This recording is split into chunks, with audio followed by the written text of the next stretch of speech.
Well, infertility treatment is a long road and it doesn't always go according to plan. So, what do you do? How do you keep walking the road and have hope when that indeed is what unfolds? Hi, I'm Mark Mellinger, welcoming you to Hope, Faith, and Infertility, a podcast of Southeastern Fertility in Knoxville, Tennessee. And joining me today to talk about this difficult topic is Jenessa Brown, who has been a Southeastern Fertility patient. She's part of the Southeastern Fertility family. And before we talk about you coming to Southeastern, Jenessa, just acquaint me with your fertility journey, when it started, when you first knew, okay, we're going to have some problems. Well, I have a daughter with my husband. She's 8, soon to be 9.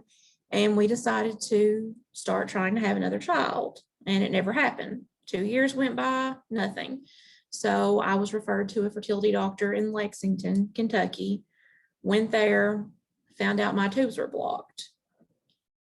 I did not have a pleasant experience at that doctor's office, and I started doing research trying to find someone else. And I had some friends that had went to Southeastern, and I reached out to them and they said, go, trust me, go. So we made an appointment with Dr. Gordon, met with him in May, and we started May of last year, and we started our journey. And if I am correct, that journey included some of the mini stem IVF treatments. Is that correct? Yes, we did one mini stem cycle, and then we started a mini stem cycle, and it was canceled. I just couldn't produce enough follicles. So we decided just to go all in with full out IVF, and that was also unsuccessful. So this is really difficult, and you're only really a few weeks out from that last IVF experience. So talk with me about how you and your husband are dealing with this and looking at things right now, because you're sure not the only one who's in this situation. We both stay busy. I stay busy. I try not to think about it, because the more I guess you dwell on it and think about it, the what ifs or what could have happened, it really gets to you. But in the end, at least we tried. A lot of people, if you don't try, then you never know what could have happened. But we have tried. And that's something that, at least that doesn't kind of in the back of my mind haunt me. We have tried. And you said that your experience at other fertility clinics had not necessarily been the best. Did you feel like things were different here at Southeastern Fertility? Can you talk about that? It was much different. As soon as you walk in the door, everybody knows you by name. They're like, hey, what's up? It's like walking into a family atmosphere. The last fertility clinic I went to, whenever I had the HSG performed, I woke up 2 days later with Bell's palsy. And I have permanent damage to my face from that. It was a traumatic experience finding out what was wrong. And then I don't know, it was during COVID, and it was just different. And I was very thankful to find Dr. Gordon and the staff there. And Kaylee's amazing. Anytime I needed something, I would be sometimes calling Kaylee at the exact same time she was calling me, going to answer my question, because she knew it was coming. That happened twice, actually. It's kind of strange. Well, our team here really did and has enjoyed working with you so much and helping you walk this road. I mean, as you know, I'm the marketing director, so I don't usually see our families directly. There's no need for me to be a part of the medical process, but I know that you've been prayed for, and we had so many people here rooting for you. So it's hard when you get to that place where what we were all hoping for didn't happen. So what do you think the future potentially looks like? How do you, before we go there, because you may not know, how do you begin to regroup and get your bearings after something like this? You said you try to stay busy, and that seems really wise. Will it be a little while before you think about whether you look at other routes of adding children to your family?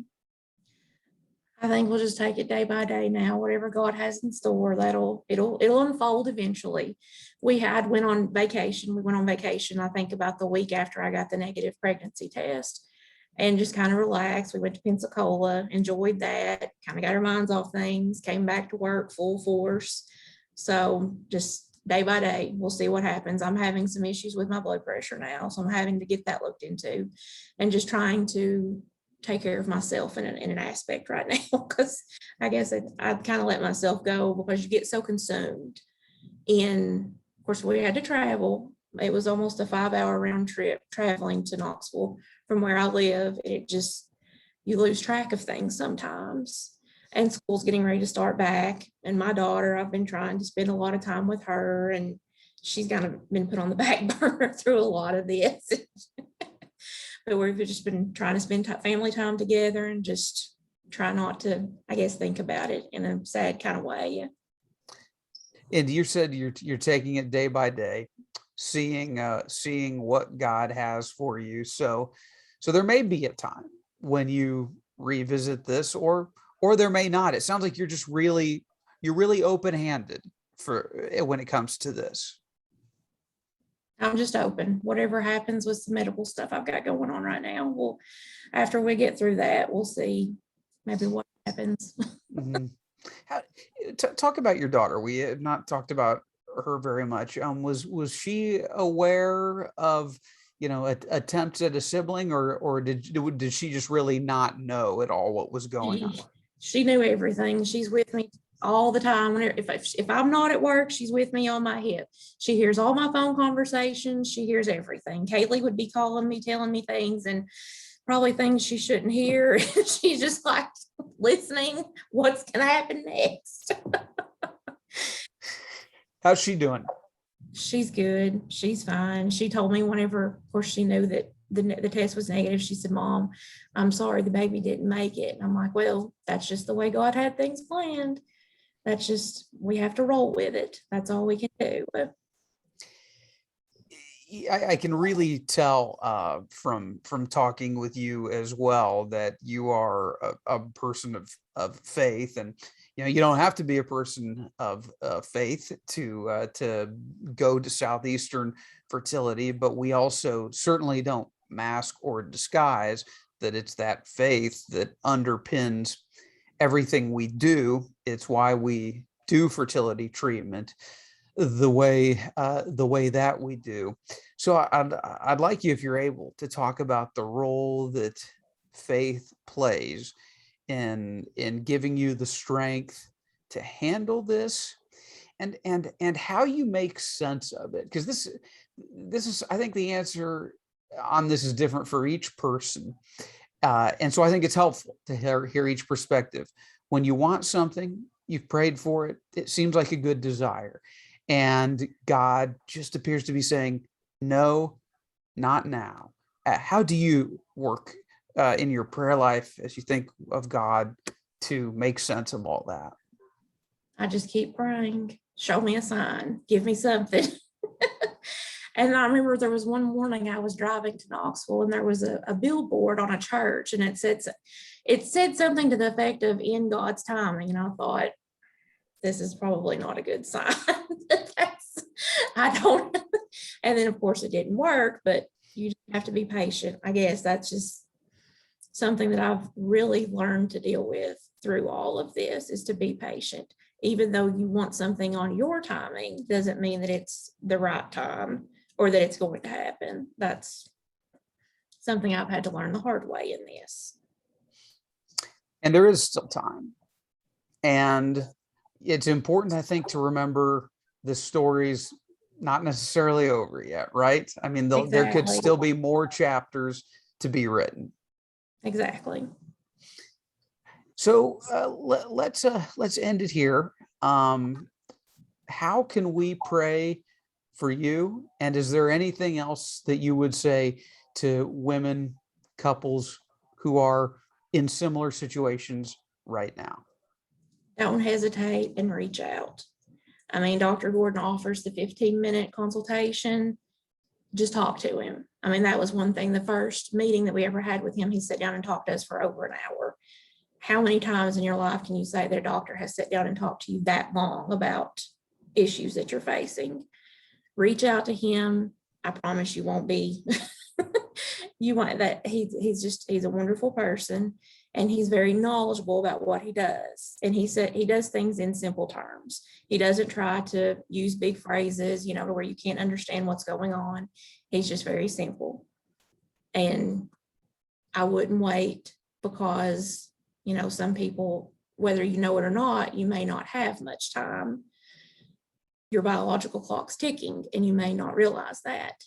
So as soon as you can, if you've been thinking about it, reach out and do it.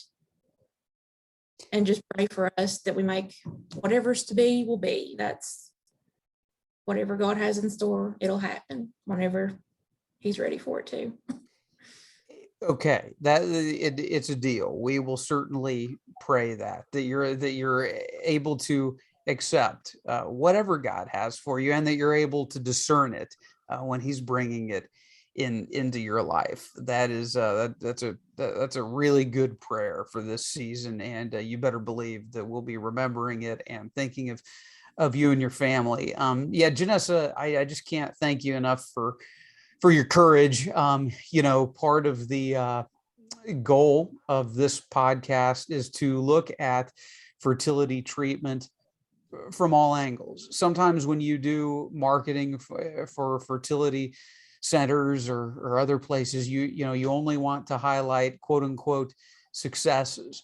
But we want to give people a true feel for every perspective, every possible outcome. And so it's really important to hear voices like yours. And from the standpoint that you have used this hard time to help other people, there is success, there is value and redemption. So I want to encourage you in that, let you know we'll sure be praying for you and your family. I know our audience will join us in that as well. If you'd like to find out more about Southeastern Fertility, you can go to our website at southeasternfertility.org, southeasternfertility.org. And as Jenessa mentioned, you can click on free consultations if you'd like to schedule a free 15-minute consultation with Dr. Gordon. He's ready to hear your story. I'm Mark Mellinger. This has been Hope, Faith, and Infertility.